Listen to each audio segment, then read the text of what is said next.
اعوذ باللہ من الشیطان الرجیم بسم اللہ الرحمن الرحیم عزیز طلباء و طالبات السلام علیکم ورحمۃ اللہ وبرکاتہ رب اشرح لی صدری ویسر لی امری واحلل عقدۃ من لسانی یفقہوا قولی رب زدنی علما۔ 12ویں جماعت کے طلباء و طالبات کو آج کے اردو کلاس میں خوش آمدید کہتا ہوں۔ آج 8 اکتوبر 2020 بمطابق 20 صفر المظفر 1442 ہجری ہے۔ ہمارے آج کی کلاس کا موضوع ہے حکیم مومن خان مومن۔ آج ہم حکیم مومن خان مومن کی حالت زندگی اور خصوصیت کلام پر بات کریں گے۔ میرے عزیز طلباء و طالبات، حکیم مومن خان مومن حکیم غلام نبی کاشمیری کے بیٹے تھے اور ان کے خاندان کا تعلق ضلع پلوامہ کشمیر کے گاؤں پنگلن سے تھا۔ ہمیں پتہ چلتا ہے کہ مومن خان مومن کے آبا اجداد اصل میں کشمیری تھے اور وہ بھی حکیم غلام نبی کاشمیری کے بیٹے حکیم مومن خان مومن تھے اور ان کا تعلق ضلع پلوامہ کے کشمیر کے گاؤں پنگلن سے تھا۔ ان کے والد سلطنت مغلیہ کے آخری ایام میں شاہی طبیب تھے، یعنی وہ حکیم تھے، ڈاکٹر تھے۔ مومن خان مومن 1800 عیسوی میں دہلی میں پیدا ہوئے، یعنی ہندوستان کے مرکز دارالخلافہ دہلی میں آپ کی پیدائش ہوئی ہے۔ حضرت شاہ عبدالعزیز دہلوی نے آپ کے کان میں اذان دی اور مومن نام رکھا۔ گھر والوں کو یہ نام پسند نہ آیا، انہوں نے حبیب نام رکھا، آخر مومن ہی کے نام سے مشہور ہوئی اور یہ تخلص اختیار کیا۔ مغلیہ سلطنت کی جانب سے ان کے والد کو جاگیر عطا ہوئی تھی جو انگریزوں نے ضبط کر لی۔ اس کے عوض پینشن دی جانے لگی جو بعد میں مومن کو بھی ملتی رہی۔ عزیز طلباء و طالبات، مومن نے عربی اور فارسی کی اعلیٰ تعلیم حاصل کی۔ طب کے علاوہ علم نجوم کا شوق پیدا ہوا اور اس فن میں کمال حاصل کیا۔ شطرنج کے کھلاڑی بھی تھے۔ شعر و شاعری کا شوق قدرت کی طرف سے عنایت ہوا تھا جس کو عشق مجازی نے اور بھی چمکا دیا۔ پہلے اپنا کلام شاہ نصیر دہلوی کو دکھانے لگے لیکن پھر ان سے اصلاح لینا چھوڑ دی۔ 52 سال کی عمر میں، چھوٹی سی عمر میں، مختصر عمر میں 1852 عیسوی میں انتقال کر گئے۔ ان کی ہدایت کے مطابق انہیں شاہ ولی اللہ کے مزار کے احاطے کے باہر دیوار سے متصل دفن کیا گیا۔ عزیز طلباء و طالبات، اب ہم خصوصیت کلام دیکھیں گے مومن خان مومن کی۔ مومن رنگین مزاج اور خوش لباس تھے۔ مزاج بھی رنگین تھا اور لباس بھی خوش لباس، یعنی اچھا لباس، صاف ستھرا لباس، ویل کلین لباس وہ استعمال کرتے تھے۔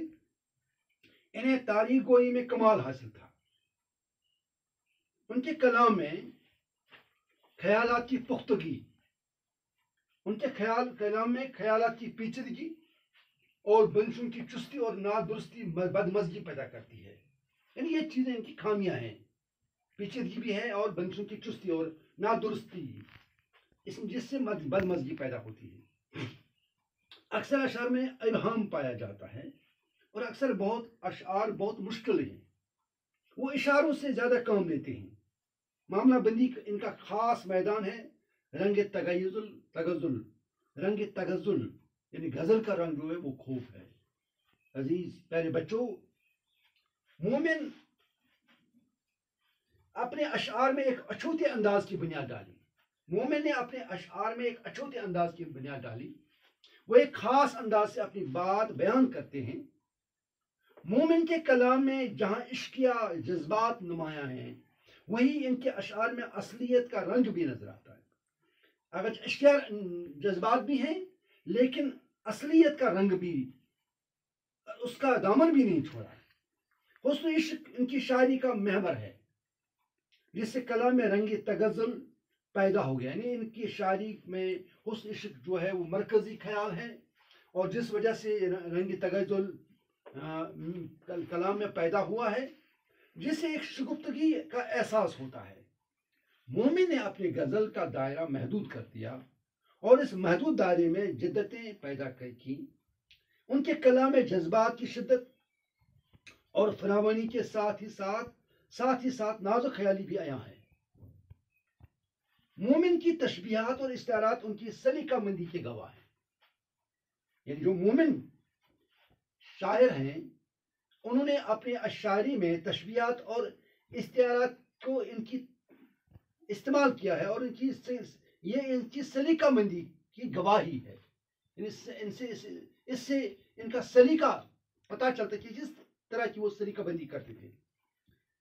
پیارے بچوں، مومن زبان و بیان اور الفاظ کے استعمال کو بھی ایک فن لطیف بنا دیا ہے. یعنی مومن نے زبان و بیان اور الفاظ کا استعمال اس طرح کیا جس سے ایک فن لطیفہ بنا دیا گیا، پیدا ہو گیا. انہوں نے سیدھے سادے انداز میں عام بول چال کی زبان استعمال کی. ان کی زبان میں سادگی کا حسن اور فطری روانی ہے. ان کی غزلیں ایک مصورانہ شان بھی رکھتی ہیں. ناز و خیالی، معنی آفرینی، لب و لہجہ کا بانک پن اور شوخی ادا نے مل کر ایسا حسین و لطیف امتزاج پیدا کیا کہ یہ غزلیں شاہکار بن گئی. یعنی مومن کی غزلیں شاہکار بن گئی. وجہ یہ ہے کہ ان میں ناز و خیالی ہے، معنی آفرینی ہے، لب لہجہ کا بانک پن ہے اور شوخی ادا ہے. عزیز طلباء و طالبات، مومن خوددار تھے. خاص وصف ان کے اندر خودی کا نمایاں پہلو تھا. انہوں نے کبھی کسی کے سامنے دست سوال دراز نہیں کیا. اس نے کسی کے سامنے عاجزی کے ساتھ ہاتھ نہیں پھیلایا، اور نہ کبھی کسی کی خوش آمد کی اور نہ خوش آمدی کی، نہ مکاری کی. البتہ بزرگان دین کی مدح میں قصیدے کہے. انہوں نے قصیدے کہے لیکن بزرگان دین کی مدح میں. اس کے علاوہ انہوں نے مثنیاں بھی لکھی، لیکن ان کی شہرت کا باعث ان کی غزلیں ہیں. انہوں نے مثنیاں بھی لکھی ہیں، قصیدے بھی لکھے، لیکن سب سے بڑی جو ان کی شاعری ہے وہ ہے غزل گوئی، جس سے ان کو شہرت حاصل ہوئی. انہوں نے غزل کی روایت کو ایک نئے رنگ آہنگ سے آشنا کیا اور اس میں ایک نئی زندگی پیدا کی. ان کی وجہ سے غزل میں ایک نئی زندگی بھی پیدا ہو گئی ہے. یہ تھا خان مومن، جس پر آج ہم نے بات کی، جس کو سمجھنے ہم نے کوشش کی اس کلاس میں. امید ہے کہ آپ نے اس کو دھیان سے سنا ہوگا اور سنتے رہیں گے. فی امان اللہ.